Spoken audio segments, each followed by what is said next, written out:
தமிழ்நாடு சத்துணவு அங்கன்வாடி சங்கங்களின் கூட்டமைப்பு சார்பில் நடைபெற்ற ஒருநாள் அடையாள வேலை நிறுத்தத்தில் எங்களுடைய ஓட்டு எவ்வளவு இருக்குதுன்னு நீங்க தெரிஞ்சுக்கோங்க. நாங்க இங்கே 20% தான் வந்திருக்கோம். எங்க ஓட்டு வேணாமா, தேர்தல் வாக்குறுதியை நிறைவேற்றி என தமிழக அரசுக்கு எச்சரிக்கை. கூடுதல் மயங்கி விழுந்த பின்னால் பரபரப்பு ஏற்பட்டது. திருப்பத்தூர் பாரத் ஸ்டேட் பேங்க் முன்பு தமிழ்நாடு சத்துணவு அங்கன்வாடி சங்கங்களின் கூட்டமைப்பு மற்றும் ஓய்வு பெற்ற சத்துணவு மற்றும் அங்கன்வாடி பணியாளர் நல சங்கம் சார்பில் பல்வேறு கோரிக்கைகளை நிறைவேற்றி கோரி சுமார் 1000க்கும் மேற்பட்டோர் தமிழக அரசுக்கு எதிரான கண்டன கோஷங்கள் எழுப்பி ஒருநாள் அடையாள வேலைநிறுத்த போராட்டத்தில் ஈடுபட்டனர். இந்த போராட்டத்தின் முக்கிய கோரிக்கைகளாக தேர்தல் வாக்குறுதிப்படி வருவாய் கிராம உதவியாளருக்கு உள்ளது போல சிறப்பு பென்ஷன் தொகை 6750 ரூபாய் அகவிலைப்படியுடன் வழங்கிட வேண்டும்.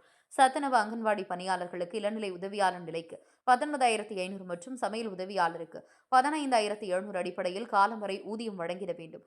அரசு காலி பணியிடங்களை நிரப்பும் போது 10 ஆண்டு பணி முடித்த தகுதியுள்ள சத்துணவு அங்கன்வாடி பணியாளர்களை 50 விழுக்காடு அடிப்படையில் ஈர்த்திட வேண்டும் உள்ளிட்ட 10 அம்ச கோரிக்கைகளை வலியுறுத்தி ஒருநாள் அடையாள வேலைநிறுத்த போராட்டத்தில் ஈடுபட்டனர்.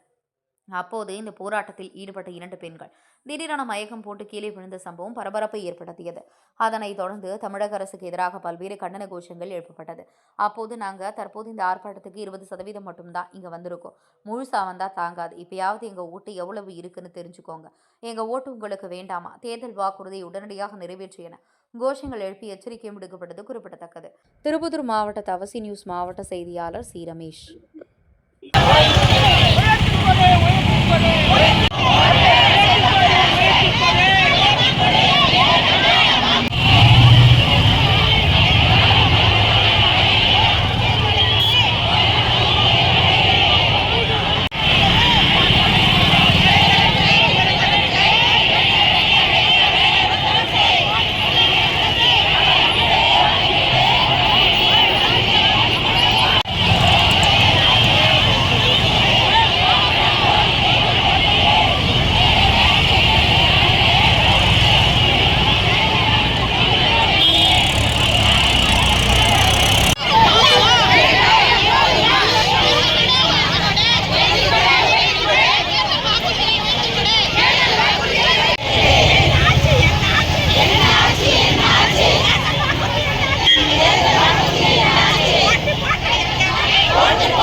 போடு